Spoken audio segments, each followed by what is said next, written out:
इस प्रकार 3.5 शक्तियां इस महाराष्ट्र में पृथ्वी तत्व से निकली हुई।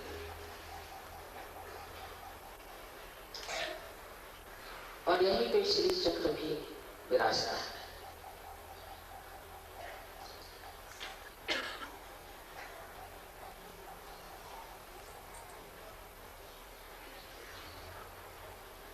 आप लोग सब जानते हैं कि महालक्ष्मी ही मध्य मार्ग है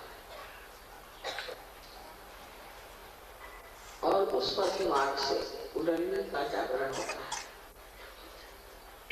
इसलिए हजारों वर्षों से इस महालक्ष्मी के मंदिर में उदो उदो अम्बे कहा जाता है, क्योंकि अम्बा कुंडलिनी है और कुंडलिनी की शक्ति महालक्ष्मी में ही जागृत हो सकती है। इसलिए महालक्ष्मी के मंदिर में बैठ के अम्बा की गीत गाया जाता है। कोलासुर को मारा था, इसलिए इसका नाम कोलापुर। कोलासुर नाम का एक राक्षस था। कोले का मतलब होता है फॉक्स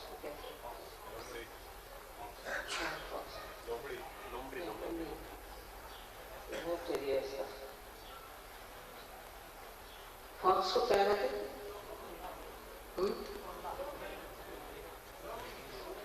नहीं, लोमड़ी बहुत वो हल्की होती है।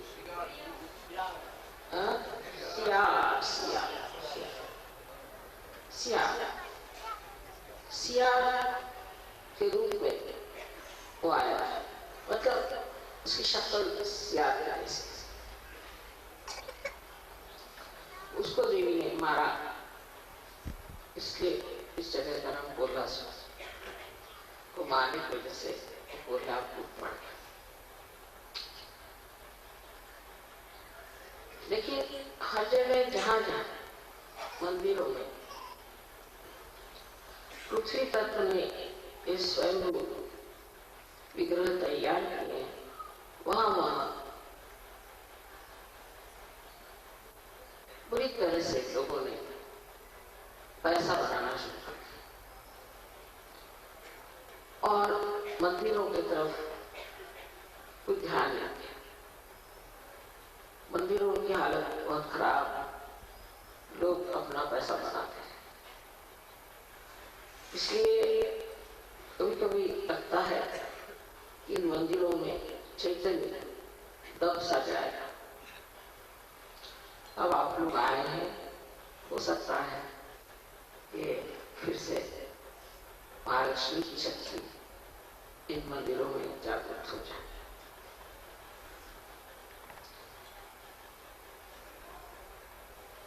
सुषुम्ना नाड़ी इस प्रकार बनी हुई है, जैसे कोई कागज को आप 3.5 मरतबा लपेट लें, उसकी जो सबसे सूक्ष्म बीच की नाड़ी है उसे आप ब्रह्म नाड़ी कहते हैं। उसी नाड़ी से पहले कुंडलिनी को जगाया जाता है और जब कुंडलिनी इस नाड़ी से, ब्रह्म नाड़ी से, बिल्कुल सूक्ष्म नाड़ी है, एक बाल के बराबर भी उठ जाए तो वो ब्रह्म रंग को छेद सकती और ब्रह्म रंग को छेदने से आत्म साक्षात्कार की शुरुआत हो सकती। ऐसे मध्य मार्ग वो इतने विशेष रूप का बना हुआ है कि कितनी भी आपने उसमें बाधाएं डाली हो तो भी वो कुंडलिनी के जागरण के बाद धीरे धीरे प्रशस्त हो सकता है। और इसी चीज का अवलंबन लेकर के हमने सहयोग में पहले शिखर और उसके बाद उसके इस तरह से ये मंदिर बांधा। पहले शिखर मराठी में है, आदि कल समागम आए। पहले शिखर बनाना है और उसके बाद उसकी नींव डालना है। तो किसी तरह से जब ब्रह्मानंद छिप जाए उसके बाद थोड़े से प्रकाश में बहुत कार्य आ सकता है।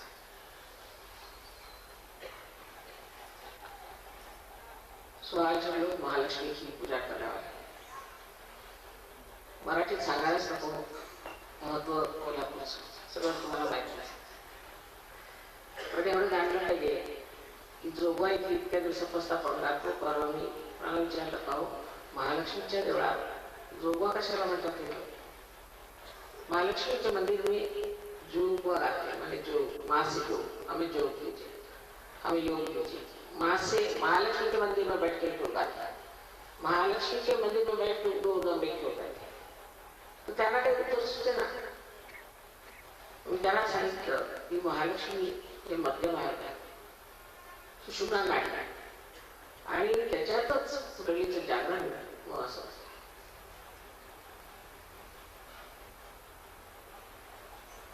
I welcome all of you from abroad, and this Kolhapur is regarded as one of the deities temple. There are 3.5 deities, or you can say 3.5 points of the Kundalini. So it is said that in this triangular bowl of Maharashtra, because it is surrounded by on all three sides by mountains, and the plateau is in the center. So all the three sides make a nice triangle. Is the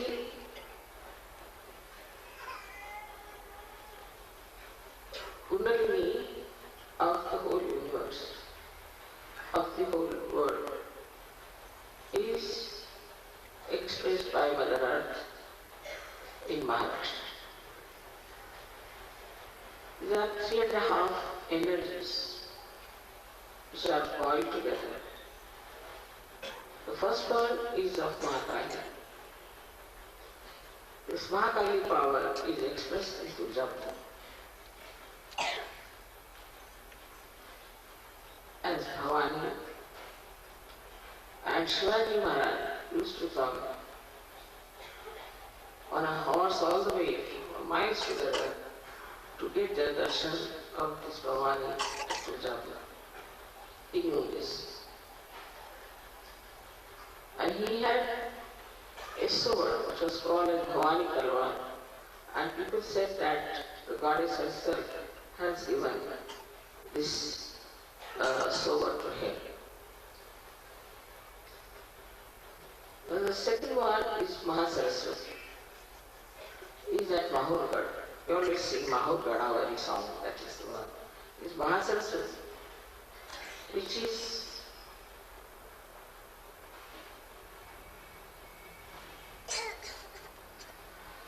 also called as Renugadi. That's the right-sided Mahasaraswati. Then the third one is Mahalakshmi. That is at Kolhapur. Here, very bad demon called Kolasa was killed by the mother.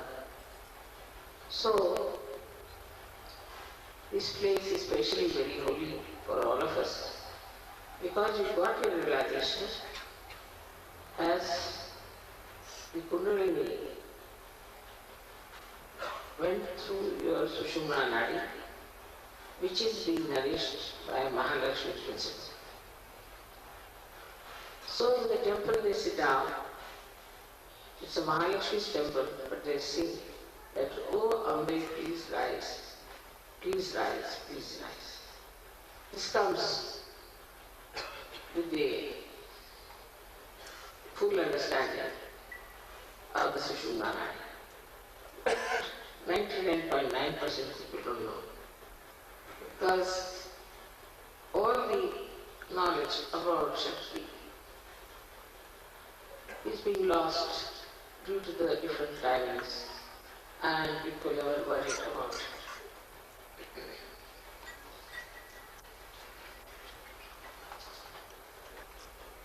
So,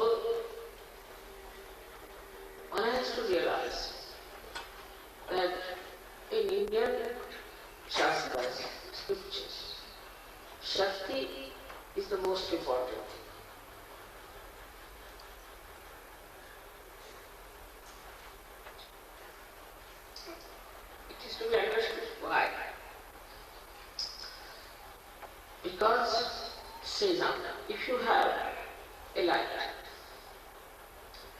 or if you have fire. What is the power of fire? The power of fire can be that it can give you light, it can burn away things.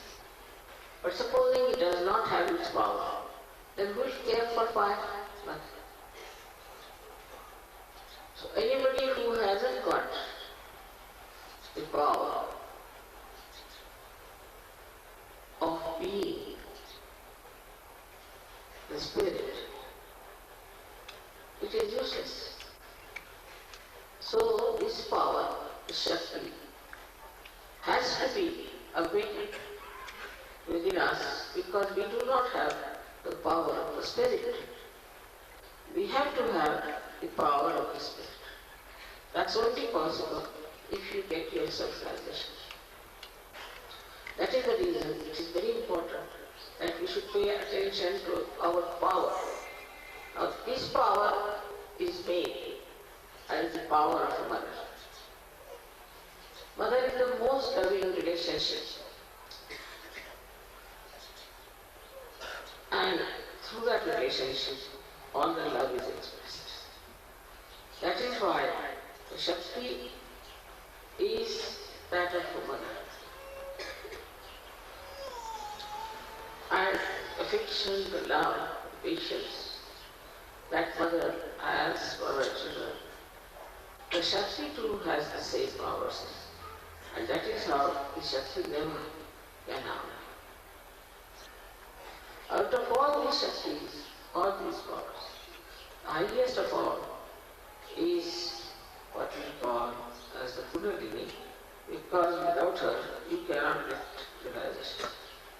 But also we can say, higher than that or complementary to that is Mahalakshmi power. Without the Mahalakshmi, you cannot rise. This is the ladder through which this power of Kundalini can rise. So both the powers are very important and very much related to each other. Mahalakshmi principle starts when we have finished with Lakshmi principle. Like in the West, people are fed up with the fears, fed up with all the riches and all that. So they are thinking, what have we achieved? We have gone into balance. So what should we do? We have to balance ourselves. So how do we balance ourselves? We have to have the knowledge of the spirit. That is called an adhyatma.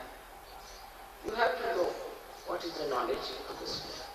And to know the knowledge of the spirit, Kundalini has to be awakened. And that you are to be connected to this all-pervading power. Once that happens, you just become one with that energy and you get transformation within yourself. Because there is light, and in the light you can see all your problems, all your defects. And also if you know how to correct it, it's the easiest thing to do, is to get transformation itself. All of you are being very much transformed. And now I find it difficult even to recognize you. Because all your faces are changed, your attitudes are changed, you look so different, so beautiful. Today seems to be a special day for me. We are in Mahalakshmi temple. That Mahalakshmi is being awakened. And I am feeling really in that state of thoughtless awareness. I don't know how I'm talking. And I am just in the meditative mood, absolutely meditative. Because when you are in the center, you don't think. You are in meditation. That is why Mahalakshmi is very important. So when you are fed up, you can feel there is something missing, and then you take to Mahalakshmi principle. But in India, because of so many sayings, we feel that we should short circuit. Or let us develop our own adhyatma. Let us develop our knowledge of Atma and then take to science. So there is no more imbalance with this. Because without the foundation of our gap knowledge of the spirit, you take to any kind of progress, you get knocked down. That why all the Western entrepreneurs, enterprises, and also projections of religion have gone to East. Because there has been no balance. It is important that we must have balance in our house. Now in India we have people who have this idea, at least that you have to rise higher than materialism, and that you have to become one big Virat, part and parcel of the whole. This they know. And that's what, by doing that, once they get to Sarjura, they grow very deep, depth. But depth they have achieved with this faith that we have to be self-realized and that we have to feel all-pervading power. This conviction itself gives them the depth. And so when they achieve realization, they just go down very deep. But most of the time, people who have never heard about Ganesha, who have never heard about Kolhapur, who have never heard about Mahalakshmi, are sometimes much better, much more deeper than the people who know all these things by heart. So, one can return that those who know outwardly, those who know through their books, or through some gurus who teach them something, are absolutely outside. They have nothing left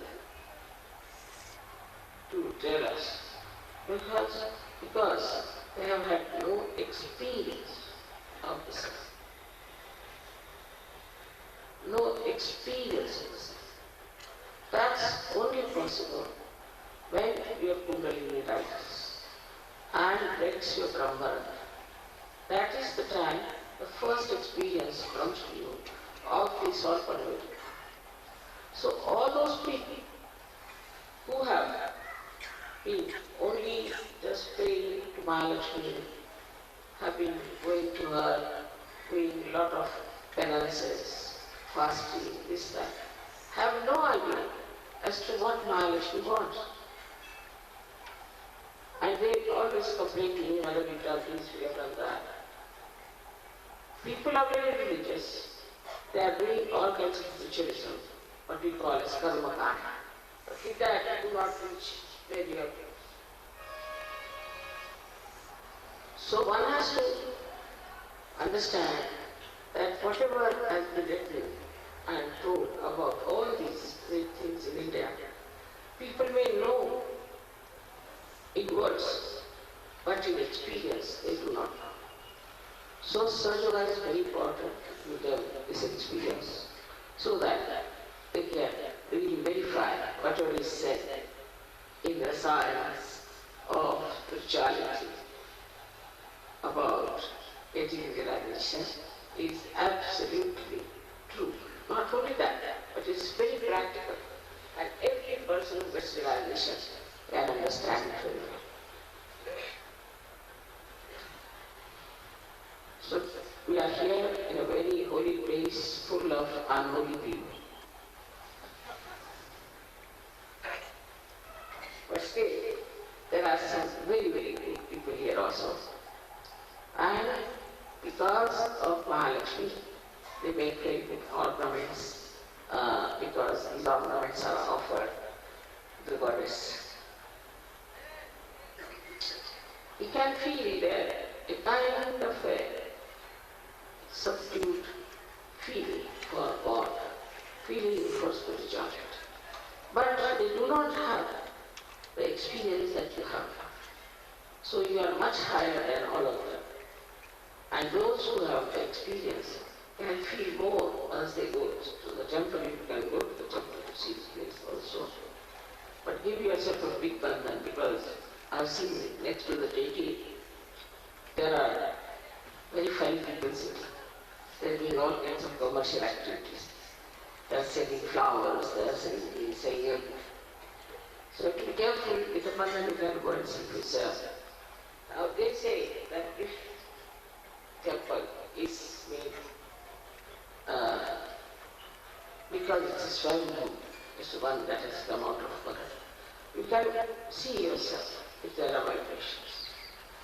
And moreover, you must know that this puja of these deities are done by people who are not at all in any way religious, but are just commercial.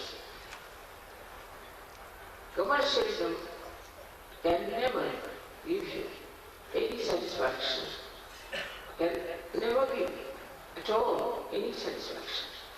Apart from that, it can take you to something unknown, dangerous shores.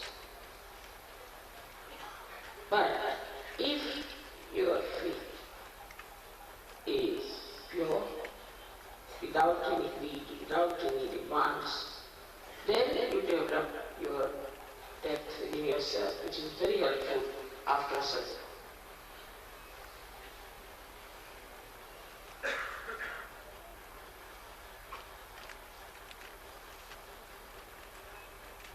It's a remarkable thing how the Sri Chakra is here and how they have made the complete calculation of Sri Chakra.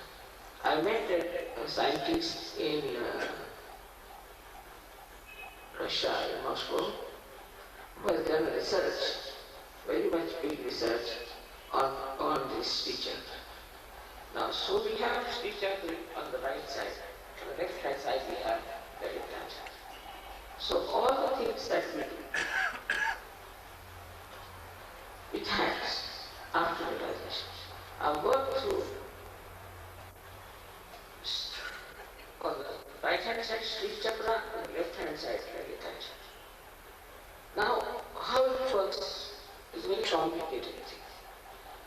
But we don't have to worry about that. As soon as you put your hand on somebody, the chakra knows how to work it out. It works by itself. As if it is a breaking mechanism within us, which knows what sort of vibrations to be given to a particular person, or a particular cause, or a particular purpose.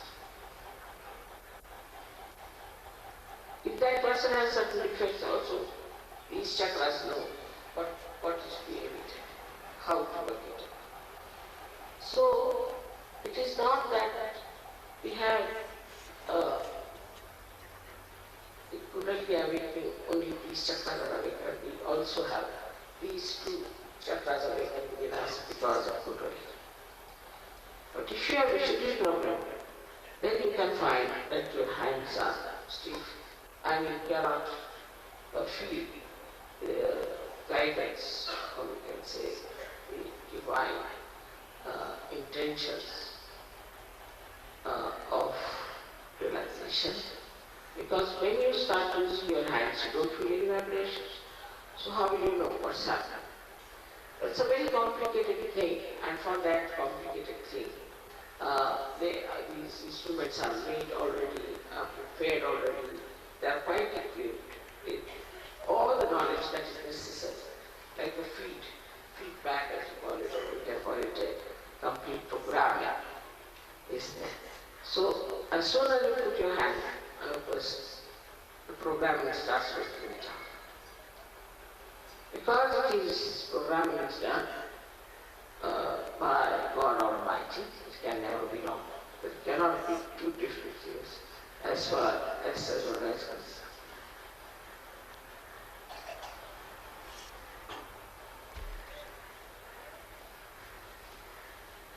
I have been thinking about writing about all these big pithas that are in India. So it will be helpful to you as well as to others in India. But here the atmosphere is so bad, as if to think of God, to talk of God is absolutely wrong. You cannot see. If people are in illusion and they feel that all these talks have brought us nothing. Then it is the progress of the West is more effective, more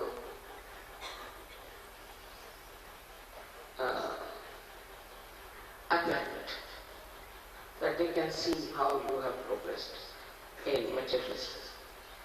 And they can't understand how we could progress with Adhyatma very much in the area of physical development or mental development.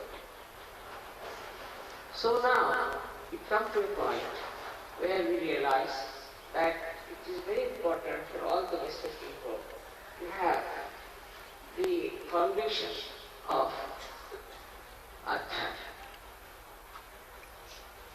For that it is important to give us some of your conditions, because this knowledge is coming definitely from India. I mean, the Indians had all the knowledge of your medical science, this science, that science, that science. But God science is in India. And for that, what are you going to do? When the question of God science is concerned, what are you going to do about it?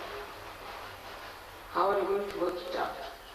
That this is the science of God. And the God science has to be understood with full dedication and devotion. Because of the conditioning of the Western influence, the Western progress, sometimes we just do not know how to grasp this knowledge within ourselves. Very difficult. But if you can understand that as for science, we have to accept it fully from the West. You have to accept the knowledge of your spirit from the East. East has the knowledge of the spirit. For that, you have to be ready to receive it. But if you are still in your arrogance, if you are still in your own conditionings, then you cannot. Like a boy who comes from a village, has never known about science. And he suddenly put him in a science college. He said, what is this nonsense? What's all this? Oh, I have known these things. Why should I use a test tube? Why should I go in the laboratory? All kinds of things he can start saying. And this condition is there. Then he ran away from school within 1 year or 2 years, maybe earlier. And that is what I find is their condition. So we must watch our conditionings, what sort of conditionings we have. While the Indians have conditionings of so-called religious beliefs and spiritualism and this, they are very much conditioned also. But it's easy to overcome that when you realize that whatever you are worshipping, for example in India, everybody has a Kula Devata, means the family goddess, everybody. They must worship that goddess, particular goddess, everybody. So they have to, if they just ask, Mother, are you that goddess? So that is just not good. So the conditioning gets very easily diluted. But the mental acceptance of something is very difficult. And I've seen also when they get married or marriage is arranged, they go mental. They go mental. If you go mentally, then you cannot understand anything. But if you are spiritual, then you can understand. For example, we see Mother giving us these flowers and all. How can we go mental about it? It's a living process. For any living process, we cannot get mental. So now you know it's all right. This is because the seed has got this and the seed is planted. But how? Why? That you can't answer. They never answer. Then you keep quiet. But say, if there's a seed, she says, alright, this is Mother Earth. She wants to give to her children these flowers, fruits, these trees. So she's working it out. So one has to jump from one conditioning of materialism. Now you should see matter. Energy never moves. Energy is extra. It never moves. And also energies which are moving, so-called, like electricity, this, that, are absolutely blank. Supposing there is electricity here flowing, alright, well and good. But supposing somebody stops it, it stops. It has no mind. It is a mindless thing. So in materialism, you become mindless. You start seeing also that in yourself, that you have become mindless. And becoming absolutely, I should say, like the body, which is mindless, which is fixed quantity. And I see very much clearly in the West, I've seen that people have very fixed ideas. It's difficult for them to get out of it because they don't have that movement towards the spiritual subtlety where one can use the mind to do something. We would say that Mother Earth has got the mind. No, that nobody can believe the West, except for certain. That the Mother Earth produces these vigrahas. She produces these stages. Nobody will believe. How can we believe such a thing? That this Mother Earth thinks, that this Mother Earth produces these things. But logically you can see, logically. Say a tree has a certain height. The fruits have a certain shape, certain colors, flowers same. Who changes all the seasons? Especially in India, it's very clear for 6 seasons. It's called as Uttam Hara Pratya in her Hati.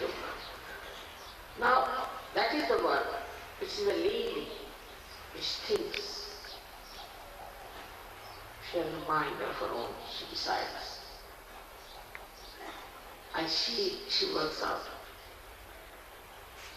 This concept was doubly denied in the West.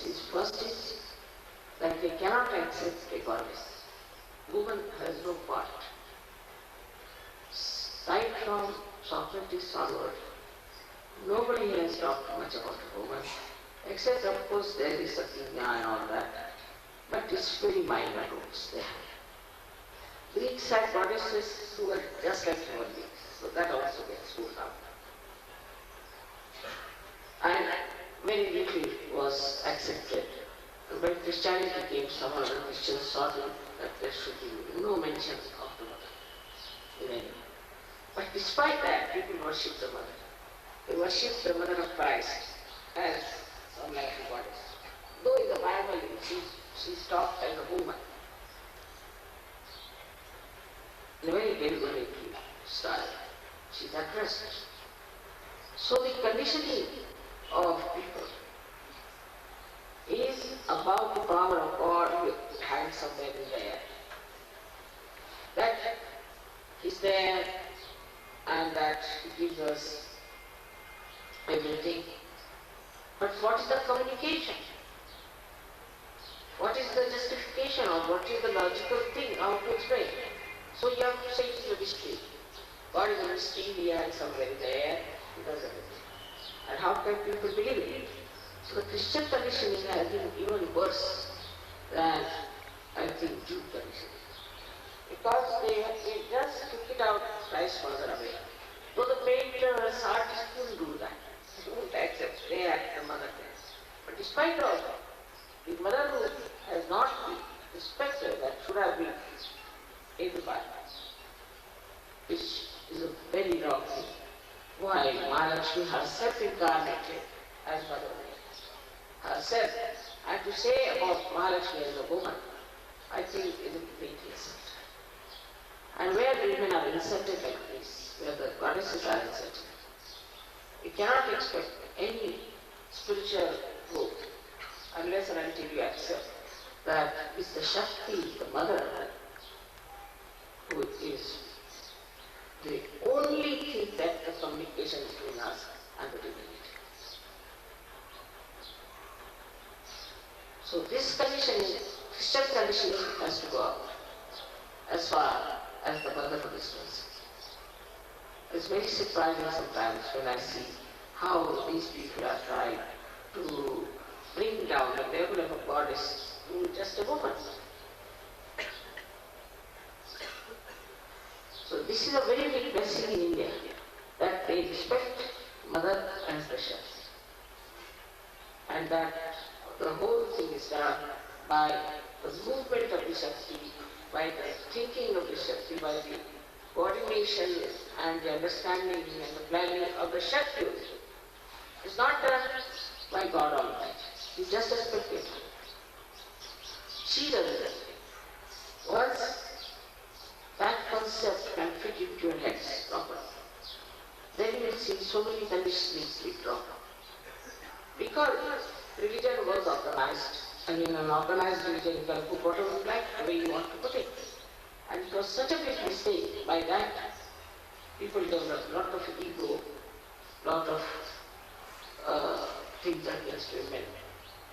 And also, the first sin they call the original sin and all that is because of women. They immediately treated women, and they have no respect for them. So the women have changed their role, and instead of becoming mothers and goddesses, they have tried to become something like actresses. But you can understand that without the power, there is no sense in anything. And this is the power of love. And this is the power of truth. Once you get that power, you should humble down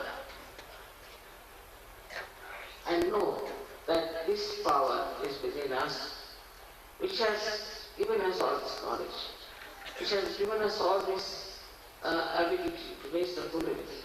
All this is because of energy within us, Shakti within us. Without that, we are nothing. And that is the mother who has done it. I do not know how much to press this point, but it's important. Because I find, especially in England, some newspaper people say, how do you feel as a guru, as a woman? I mean, it's kind of a woman, and as if I am sort of that movement where women are starting to fight for the men sort of thing, and now this is another guru with a woman, so she should be supported, or some sort of nonsense. It's the only mother who does this. So there's no question of asking such a question. But that's what it is.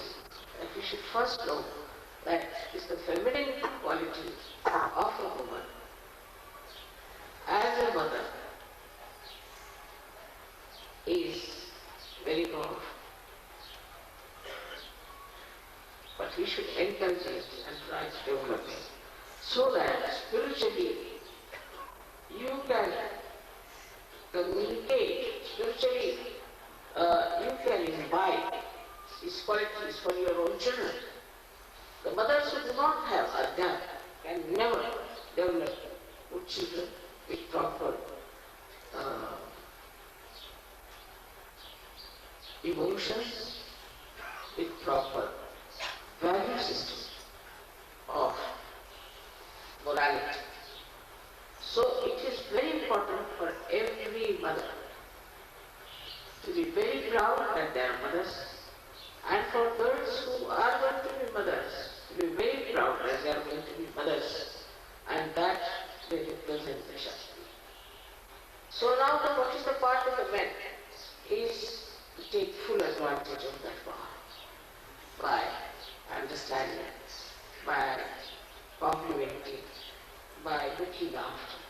That I'm not talking only about your wives, I'm talking about your sisters, your daughters, your mothers, and the whole society where women are to be respected and they have to be respectable.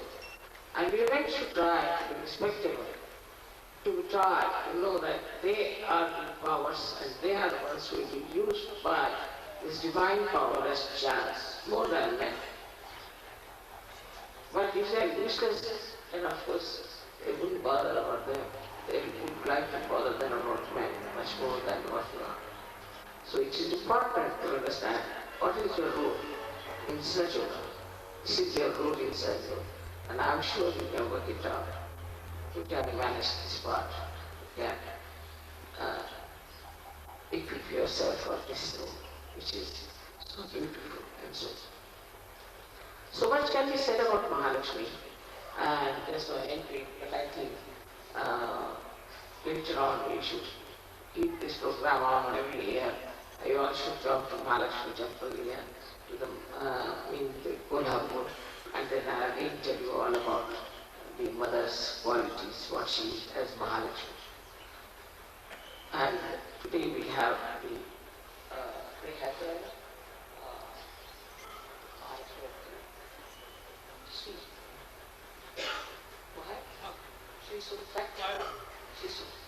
Shri Sutta is about Mahalakshmi's qualities.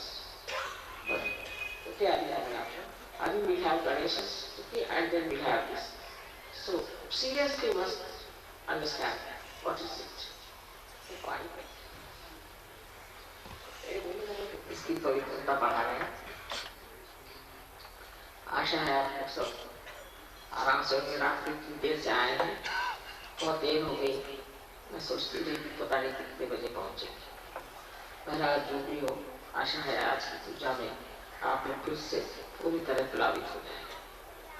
सबको आनंद आशा.